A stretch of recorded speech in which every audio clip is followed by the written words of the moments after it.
आप देख रहे हैं पीबीएन न्यूज। मैं हूं शब। पीबीएन न्यूज में अब वक्त हो चुका है दिन भर की कुछ खास खबरों पे नजर डालने का। तो आइए देखते हैं क्या है आज की खास खबर। कांग्रेस नेता पवन खेड़ा ने अप्रैल में पहलगाम में हुए आतंकी हमले सहित देश में हाल के कुछ सालों में हुए बड़े आतंकवादी हमलों में शामिल आतंकवादियों को न पकड़ पाने के लिए सरकार पर हमला बोला है। पवन खेड़ा ने कहा है कि देश को अब तक कुछ महत्वपूर्ण सवालों के जवाब नहीं मिले हैं, जिनमें से ये है कि पाकिस्तान के साथ किन शर्तों पर सीजफायर के लिए समझौता हुआ है। कांग्रेस नेता ने प्रधानमंत्री नरेंद्र मोदी पर तंज कसते हुए ये भी कहा है कि वो फिल्मी डायलॉगबाजी कर रहे हैं। आज तक हमें जवाब नहीं मिला कि 2023 में पुंछ में जो आतंकियों ने किया, 2 अक्टूबर 2024 में गांधरबल में जो किया, गुलमर्ग में अक्टूबर 2024 में जो किया, पहलगाम में अप्रैल 2025 में जो किया, उन आतंकियों का क्या हुआ, वो कहां है? आज तक जवाब नहीं मिला कि सीजफायर किन शर्तों पर हुआ। आज तक जवाब नहीं मिला हाफिज सईद, अजहर मसूद बच के कैसे निकल गए। क्या सीजफायर की शर्तों में इन्हें वापस लाना है या नहीं है? कोई जवाब नहीं। जवाब मांगो, सवाल पूछो तो ये डायलॉग आते हैं आपके पास। पिक्चरें हम सबने देखी है साहब, हमारा सारा बचपन पिक्चरें देखकर गुजरा है। लेकिन गंभीर विषयों पे गंभीर चर्चा होनी चाहिए या पिक्चरों के डायलॉग होने चाहिए? पूरी विदेश नीति ट्रोल्स को आउटसोर्स कर दी, पूरी सुरक्षा नीति ट्रोल्स को आउटसोर्स कर दी, पूरी आंतरिक नीतियां जो है, राजनीति जो है, राजनीतिक विमर्श जो है, ट्रोल्स को आउटसोर्स कर दिया। ये उसका नतीजा है।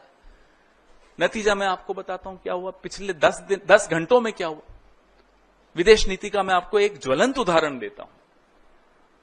कुवैत ने पाकिस्तान से वीजा की रेस्ट्रिक्शंस जो रोक थी वो हटा दी। ये अभी कल हुआ है। कुवैत में जो लेबर फोर्स है 21% भारत का है। ये भारत की विदेश नीति है कि अब चूंकि अमेरिकी राष्ट्रपति डोनाल्ड ट्रंप ने पाकिस्तान और हिंदुस्तान को हाइफनेट कर दिया, एक कर दिया, और हमारे यहां से चू नहीं निकली, न प्रेम चोपड़ा बोला न परेश रावल बोला, तो उसकी यह हालत हो गई कि कुवैत अब भारत और पाकिस्तान को एक दृष्टि से देखने लग गया। जो रेस्ट्रिक्शन थी वीजा पाकिस्तानियों पर कुवैत से, वो हट गई और पाकिस्तान और कुवैत अब लेबर ट्रीटी साइन करने वाला है। यह भी आप सुन लीजिए। यह है आपकी विदेश नीति का नतीजा। एक और उदाहरण देता हूं। यह अभी पहलगाम के बाद ही हुआ है। UAE, United Arab Emirates, Pakistan और भारत की हाइफनेशन का नतीजा देखिए कि 5 साल का वीजा की अनुमति पाकिस्तान को भी दे दी। ये स्थिति अब हमारी विदेश नीति की हो गई है।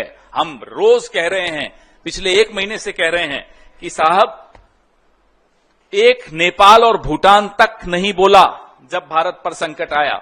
किसी एक देश ने पाकिस्तान को आतंकी देश नहीं बोला। हमारी जुबान अकेले हम बोलते रहे, हमारी बात में बात नहीं मिलाई किसी ने। ये विदेश नीति की कमजोरी नहीं है तो और क्या है? 22 फरवरी 1994 में एक सर्वसम्मति से प्रस्ताव पारित हुआ था पीएको को लेकर। आज इस बात को 31 साल हो गए और इस 31 सालों में बहुत कुछ बदला है, बहुत कुछ हुआ है। लेकिन जो मई 2025 के इस द्वंद्व में मालूम पड़ा, वो बहुत चिंता का विषय है कि कैसे चीन और पाकिस्तान एक होकर टेक्नोलॉजी के माध्यम से एक होकर आए, एक होकर दिखे। इससे ज्यादा खौफनाक और क्या हो सकता है कि हम इसके लिए तैयार नहीं हैं। हम इस बात को एड्रेस नहीं कर रहे क्योंकि ट्रोल्स को समझ में नहीं आता। सब कुछ तो ट्रोल्स निर्णय लेते हैं। हमारी नीति क्या है, हम इसका कैसे जवाब दे रहे हैं? हम हाइफनेशन होने दे रहे हैं, हम अलग थलग होते चले जा रहे हैं विश्व समुदाय में। अभी कल ईरान ने खुलकर पाकिस्तान को बोला, और ये वही ईरान है जिसके खिलाफ आपके ट्रोल्स टीवी पे, जिनको ये लोग भेजते हैं एक्सपर्ट बना बना के, आपने देखा पिछले एक महीने में उस एक ट्रोल नहीं, अनेक ट्रोल हैं। ईरान के ऊपर कितनी भद्दी टिप्पणियां की।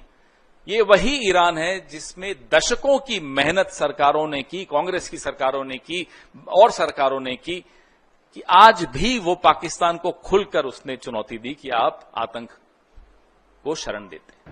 तो ये थी आज दिन भर की खास खबर। ताजा खबरों की अपडेट के लिए जुड़े रहिए हमारे साथ PBN न्यूज पर।